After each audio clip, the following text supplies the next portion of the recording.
again, vinyl community, back again. This is my second part of the Reunited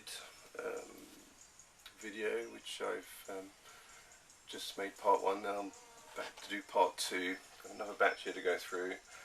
Melanie Saska was somebody that I discovered whilst in California. Didn't know who she was. I just learned that she'd been the person that had originally done a song called Brand New Key, which was a song that was reinterpreted, if you like, by a band called the Wurzels in the UK when I was a kid in the 70s in the UK, and they made it into a song called, was it Brand New Combine Harvester or something like that. It was kind of a novelty song. Anyway, they took the melody basically in the tune and rewrote the words to suit them. And I was so interested to find out that this young lady was the person that originally wrote that song, and looked her up, and yeah, lo and behold, before long I found one of her records. This isn't the one I originally found, but it turned out that she had a big long back catalogue of records, and what was interesting about her was that she was one of the artists on the Woodstock listed performers, and at the time she was quite new. She hadn't been around very long. I think maybe she'd only released one album, but nevertheless it kind of, you know, made her a part of history. So whilst in California, I took every opportunity to buy her records when I found them. That was one. Here's another one. I kind of messed this one up myself. I can only blame myself. It's a great record. I really like what she does. A lot of her records were on the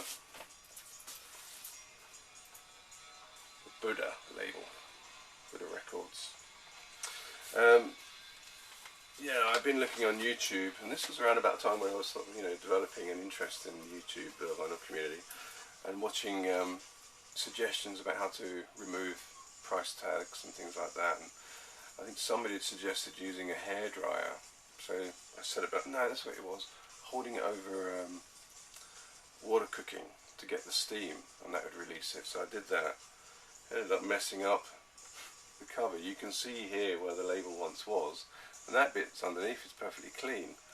Messed up the whole corner of that record cover. Shame, because otherwise it was in fairly good condition. Not anymore. Still, the record's fine.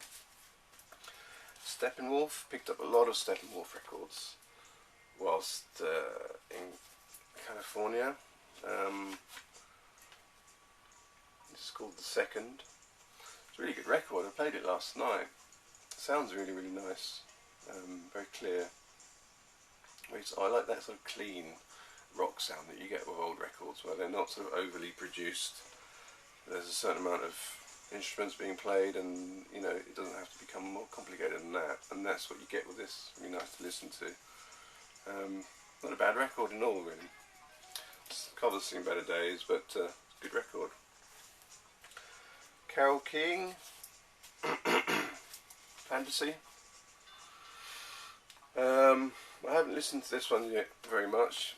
While I was in California, in Sacramento, it's a long story, but basically I'd already shipped back a whole lot of stuff, and the ones that I kind of have here and the ones that are still left in America are records that I collected after I'd shipped back everything else, which amount to a fair few in about, I don't know, a period of about 8 or 9 weeks. All I had to play them on, because I shipped back my stereo here to Europe, was a little Crossley record player, and I'm really not a fan of Crossley record players.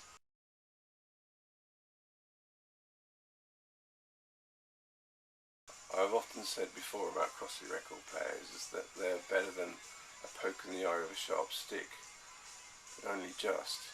I mean, if it's the only thing you've got to play your records on, then it's great, but you don't really get much high fidelity out of them, if any at all.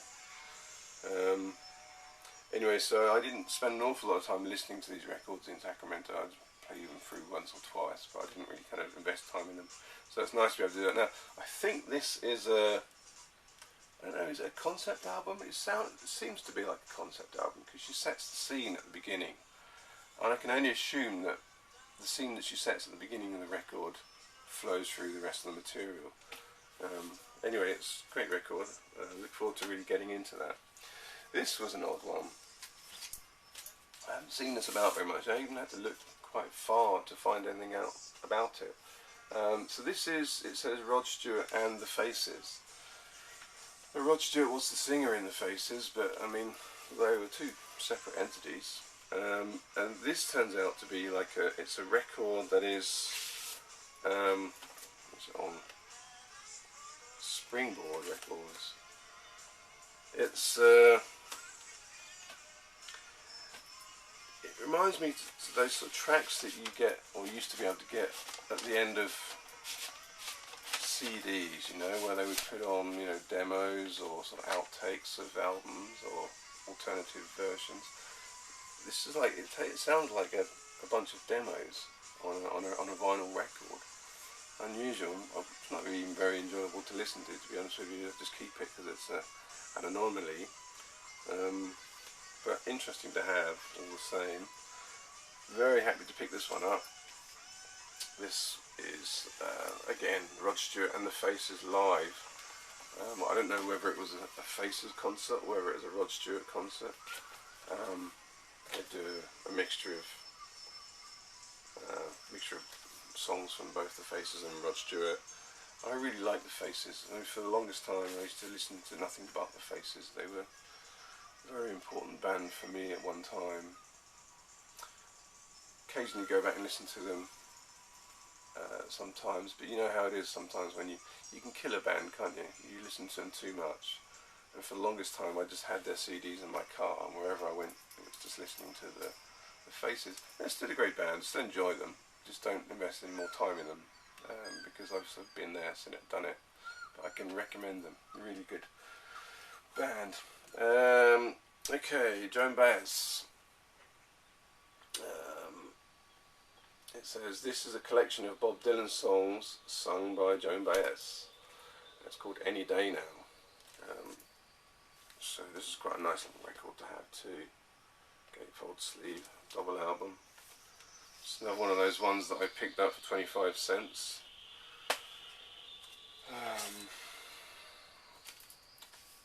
This one too, Joan Baez, 5. I believe this is an original record. Pretty good shape. I mean, yeah, not perfect, not mint or anything like that. Old record, give you that. It's on Vanguard.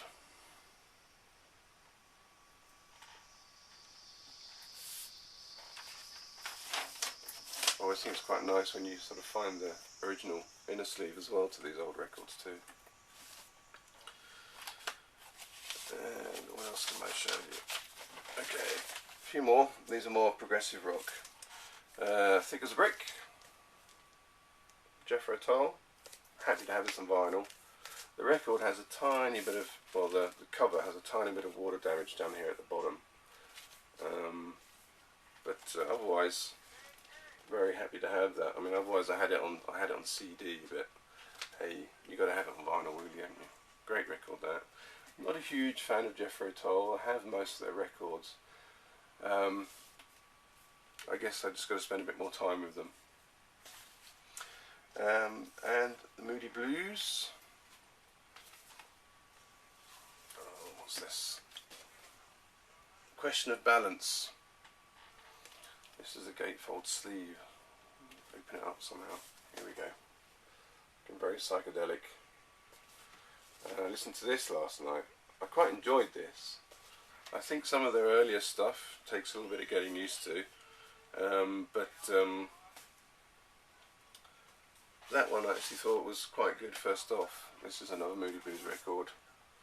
Every Boy Deserves Good Favour. Say what you like about the Moody Blues, they did make some really good record covers. And the last one of this batch is Gentle Giant, Giant for a Day. Now this isn't regarded as one of the better records. still, it's quite good. What was interesting is it came inside the record.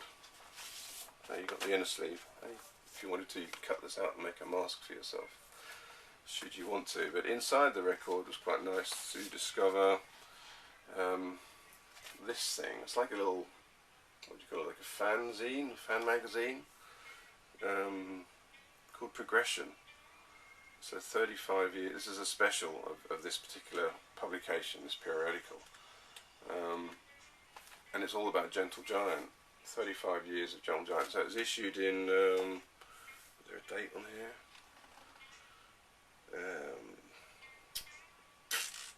Can't see a date here. Oh yeah, 2004, 2005. I wonder if it's still going.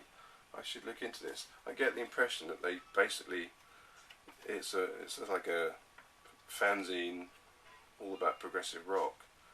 I'd be interested to find out if there are more issues of this. Anyone knows anything about this, by all means let me know. But that was inside the record. Okay, so that's what I got to show you this time around. Thanks very much for watching, and watch out for my next video. Thanks, bye.